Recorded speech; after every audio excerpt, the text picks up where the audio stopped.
Assalomu alaykum, hurmatli ijtimoiy tarmoq kuzatuvchilari.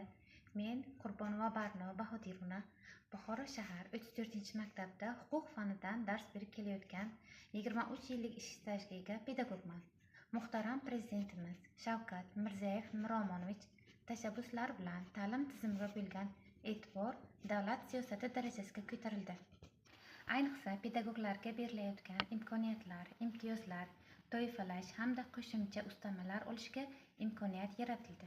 Shu jumladan men ham yaqinda bo'lib o'tgan kuzgi attestatsiya jarayonida ishtirok etib, 70% ustamaga ega bo'ldim.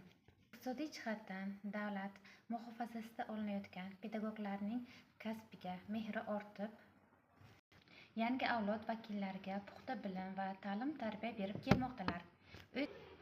O'z o'rnida o'quvchilarimiz orasidan xalqaro va milliy sertifikatlarni qo'lga kiritishlarida ustoz va murabbiylarning yillar davomida mehnati samarasi hisoblanadi. Men ham pedagog kasbini tanlaganimdan yosh avlodga ziyo tarqatayotganligimdan faxrlanaman.